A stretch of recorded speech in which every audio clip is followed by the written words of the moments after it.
दोस्तों, स्वागत है आपका RWM न्यूज के इस धमाकेदार बुलेटिन में, जहां हम चर्चा करेंगे दिन भर की चल रही तमाम खबरों की। आज की इस दमदार बुलेटिन में उत्तराखंड में 2 नए रोपवे को मंजूरी, प्रधानमंत्री नरेंद्र मोदी ने कैबिनेट के फैसलों की सराहना की। लोकसभा की सेलेक्ट कमेटी आज और कल इनकम टैक्स बिल 2025 की समीक्षा करेगी और साथ ही ट्रंप ने हमास से बंधकों को तुरंत रिहा करने को कहा, वरना अंजाम भुगतने की दी चेतावनी। आइए जानते हैं विस्तार से। भारत और नेपाल ने जल स्वच्छता, कचरा प्रबंधन और हेल्थ सेक्टर में साथ मिलकर काम करने के लिए नई दिल्ली में एक समझौता किया है। इस समझौते का मकसद दोनों देशों के बीच साफ सफाई और सेहत से जुड़े मामलों में सहयोग को मजबूत करना है, ताकि इन क्षेत्रों में बेहतर नीतियां बनाई जा सकें और एक दूसरे के अनुभवों से सीखने का मौका मिले। केंद्रीय आवासन और शहरी कार्य मंत्री मनोहर लाल ने कहा कि कचरा प्रबंधन और रिसाइकलिंग आज के समय की सबसे बड़ी जरूरत बन गई है। उन्होंने जयपुर में एशिया और प्रशांत क्षेत्र के 3R और सर्कुलर इकोनॉमी फोरम का उद्घाटन किया। इस अभियान के तहत 10 करोड़ से ज्यादा नए शौचालय बनाए गए हैं। समाजवादी पार्टी के नेता अब्बू आजमी के औरंगजेब पर दिए गए बयान को लेकर विवाद शुरू हो गया है। अब इस मामले में कांग्रेस नेता उदित राज भी कूद पड़े हैं। उदित राज ने खुलकर अब्बू आजमी का समर्थन किया और कहा, आखिर सिर्फ औरंगजेब को ही टारगेट क्यों किया जा रहा है? अब देखना होगा कि इस बयान पर और क्या प्रतिक्रियाएं आती हैं और यह विवाद कितना आगे बढ़ता है। अयोध्या राम मंदिर पर हमले की साजिश रच रहे आतंकी अब्दुल रहमान की गिरफ्तारी के बाद बड़ा खुलासा हुआ है। पुलिस सूत्रों के मुताबिक आतंकी संगठन ISIS खुरासान ने उसे इस हमले के लिए तैयार किया था। सूत्रों का कहना है कि इस संगठन ने अब्दुल रहमान और कुछ अन्य लोगों का ब्रेन वॉश किया। उन्हें यह समझाया गया कि मस्जिद की जगह बन रहे मंदिर को लेकर भावनाएं भड़काई जाएं और हमले की साजिश रची जाए। अमेरिकी राष्ट्रपति डोनाल्ड ट्रंप ने साफ कर दिया है कि कनाडा और मैक्सिको पर 25% टैरिफ लगेगा। उन्होंने यह भी कहा कि इसमें किसी तरह की देरी नहीं होगी। ट्रंप के इस ऐलान के बाद उत्तर अमेरिका में ट्रेड वॉर की आशंका फिर से बढ़ गई है। अब देखना होगा कि कनाडा और मैक्सिको इस पर कैसे रिएक्ट करते हैं। भारत में पहली बार नदियों में रहने वाली डॉल्फिन की गिनती हुई है और इसके नतीजे आ चुके हैं। गंगा, ब्रह्मपुत्र और सिंधु नदी तंत्र में कुल 6324 डॉल्फिन पाई गई हैं। अगर राज्यों की बात करें तो सबसे ज्यादा डॉल्फिन यूपी में मिली है, 2397। इसके बाद बिहार में 2220 और पश्चिम बंगाल में 815 डॉल्फिन दर्ज की गईं। असम में 635, झारखंड में 685, 162, जबकि राजस्थान और मध्य प्रदेश में 95 डॉल्फिन मिली। सबसे कम डॉल्फिन पंजाब में पाई गईं, सिर्फ 3। डोनाल्ड ट्रंप ने एक बार फिर जो बाइडेन पर निशाना साधा है। इस बार मामला यूक्रेन को दी गई आर्थिक मदद का है। ट्रंप का कहना है कि बाइडेन ने बिना सोचे समझे यूक्रेन को $350 बिलियन दे दिए, जबकि इससे अमेरिका को कोई फायदा नहीं हुआ। ट्रंप ने तंज कसते हुए कहा कि इतनी बड़ी रकम से अमेरिका अपनी पूरी नौसेना को फिर से खड़ा कर सकता था। सीकर के खाटू श्याम मंदिर में चल रहे फाल्गुनी लक्खी मेले के दौरान एक दुखद हादसा हो गया। मंगलवार तड़के प्रेमानंद मिष्ठान भंडार में अचानक आग लग गई। देखते ही देखते पूरी दुकान जलकर राख हो गई। लेकिन अच्छी बात यह रही कि दमकल कर्मियों ने वक्त रहते आग पर काबू पा लिया। भारत और ऑस्ट्रेलिया के बीच चैंपियंस ट्रॉफी का पहला सेमीफाइनल मुकाबला होने वाला है। मैच दोपहर 2:30 बजे दुबई के इंटरनेशनल स्टेडियम में खेला जाएगा। दिलचस्प बात यह है कि दोनों टीमें पहली बार इस स्टेडियम में आमने सामने होंगी। साथ ही ICC टूर्नामेंट के नॉकआउट मुकाबलों में ये दोनों 9वीं बार भिड़ेंगी। मिस्र के विदेश मंत्री बद्र अब्देल्ती ने रविवार को बताया कि गाजा पट्टी के पुनर्निर्माण के लिए मिस्र ने एक प्लान तैयार किया है। इस योजना का मकसद यह सुनिश्चित करना है कि फिलिस्तीनी लोग अपनी ही जमीन पर बने रहें। इस प्रस्ताव को काहिरा में होने वाले आपातकालीन अरब शिखर सम्मेलन में पेश किया जाएगा। अब देखना होगा कि इस पर क्या फैसले लिए जाते हैं। अमृतसर बॉर्डर पर बीएसएफ ने एक पाकिस्तानी घुसपैठिए को मार गिराया जो गेहूं की फसल के पीछे छिपते हुए बॉर्डर पार करने की कोशिश कर रहा था। जब जवानों ने उसे चेतावनी दी तो वह भागने लगा, लेकिन संदिग्ध हरकतों की वजह से बीएसएफ ने मौके पर ही उसे मार गिराया। ये पिछले कुछ दिनों में दूसरी ऐसी घटना है।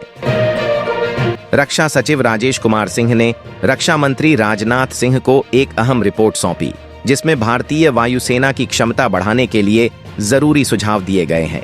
इस रिपोर्ट में अल्प, मध्यम और दीर्घ अवधि के हिसाब से वायुसेना को मजबूत बनाने की सिफारिशें की गई हैं। केंद्रीय विद्यालय केवी की एक टीचर को बिहार और वहां के लोगों पर आपत्तिजनक टिप्पणी करना भारी पड़ गया। सोशल मीडिया पर एक वीडियो वायरल हुआ जिसमें वो अपनी पोस्टिंग को लेकर नाराजगी जता रही थीं और बिहार के बारे में गलत शब्दों का इस्तेमाल कर रही थीं। वीडियो सामने आने के बाद केंद्रीय विद्यालय संगठन ने तुरंत कार्रवाई की और टीचर को सस्पेंड कर दिया। संगठन ने साफ कहा है कि ऐसी अनुशासनहीनता बर्दाश्त नहीं की जाएगी। आगरा में टीसीएस कंपनी के रिक्रूटमेंट मैनेजर मानव शर्मा की आत्महत्या को 4 दिन हो चुके हैं, लेकिन पुलिस अभी तक किसी आरोपी को गिरफ्तार नहीं कर पाई है। मानव की बहन आकांक्षा का कहना है कि आरोपी निकिता और उनके परिवार पर सख्त कार्रवाई होनी चाहिए। उन्होंने मांग की है कि पुलिस जल्द से जल्द आरोपियों को गिरफ्तार करे। पंजाब सरकार ने सोमवार को बड़ा प्रशासनिक बदलाव किया है। 36 आईएएस और 7 पीसीएस अधिकारियों के तबादले और नई नियुक्तियां कर दी गई हैं। मुख्यमंत्री भगवंत मान की सरकार ने कई अहम विभागों के प्रभार बदले हैं। ये बदलाव प्रशासनिक कामकाज को और बेहतर बनाने के लिए किए गए हैं। अब देखना होगा कि इस फेरबदल से सरकारी कामकाज पर क्या असर पड़ता है। दिल्ली के पास बन रहे नोएडा इंटरनेशनल एयरपोर्ट के साइट ऑफिस में एक ट्रेनिंग रूम का नाम अवनी चतुर्वेदी के नाम पर रखा जाएगा। अवनी भारत की पहली महिला फाइटर पायलट हैं। एयरफोर्स को इसका प्रस्ताव भेजा गया था और उन्होंने इसे मंजूरी भी दे दी है।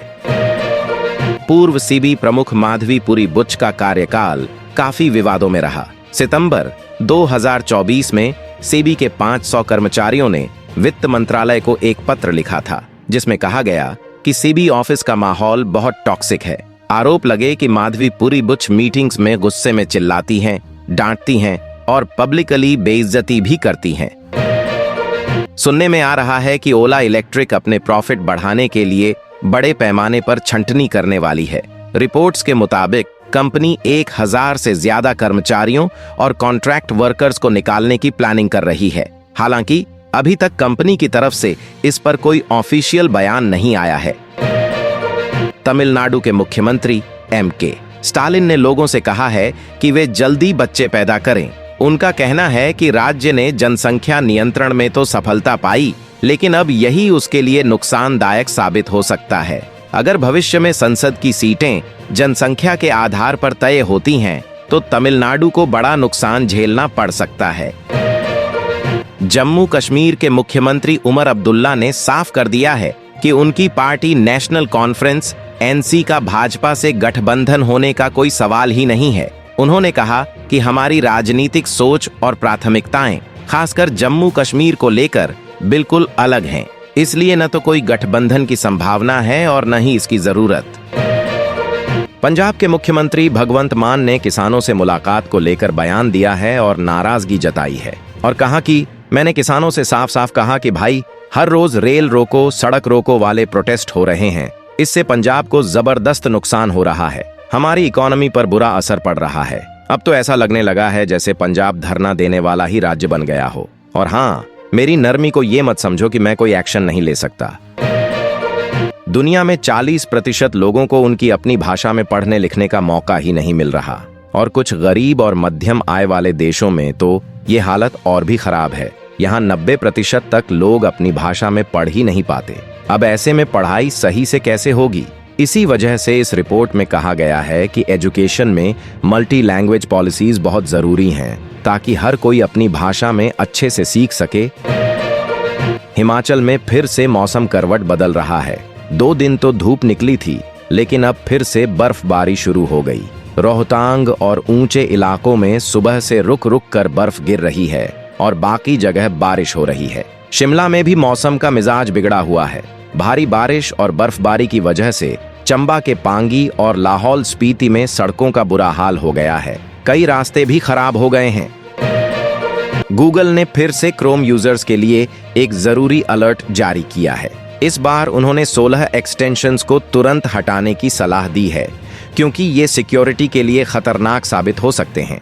गूगल का कहना है कि इन एक्सटेंशंस से यूजर्स का डेटा लीक होने का खतरा है, इसलिए जितनी जल्दी हो सके इन्हें अनइंस्टॉल कर देना चाहिए। भारत का एपीआई मार्केट तेजी से ग्रो कर रहा है और 2030 तक इसका साइज 22 अरब डॉलर तक पहुंचने का अनुमान है। हाल ही में आई एक रिपोर्ट के मुताबिक ये मार्केट हर साल करीब 8.3% की ग्रोथ रेट से बढ़ रहा है, यानी आने वाले सालों में दवाओं के इस अहम सेक्टर में जबरदस्त उछाल देखने को मिलेगा। अभी तक देश भर में 15,000 से ज्यादा जन औषधि केंद्र खुल चुके हैं और सरकार का टारगेट है कि 2027 तक इसे 25,000 तक पहुंचाया जाए। ये अनाउंसमेंट हाल ही में किया गया है। पीएम मोदी की पहल पर 7 मार्च को हर साल जन औषधि दिवस मनाया जाता है, ताकि लोगों को इस योजना के बारे में ज्यादा से ज्यादा जानकारी मिले और सस्ती जेनेरिक दवाओं को बढ़ावा दिया जा सके। यूपी के शिक्षकों के लिए अच्छी खबर है। योगी सरकार ने राष्ट्रीय अध्यापक कल्याण प्रतिष्ठान की नियमों में बड़ा बदलाव किया है। अब माध्यमिक स्कूलों के टीचर्स को गंभीर बीमारियों के इलाज के लिए मिलने वाली सहायता राशि 3 गुना से ज्यादा बढ़ा दी गई है, यानी अब इलाज के लिए पहले से ज्यादा मदद मिलेगी। इसके साथ आज की वीडियो में बस इतना ही। अगर आपको वीडियो अच्छी लगी हो तो वीडियो को लाइक करें, शेयर करें और चैनल को सब्सक्राइब करें और बेल आइकन दबाएं, ताकि नए वीडियो की अपडेट आपको मिलती रहे। तब तक के लिए जय हिंद, जय भारत।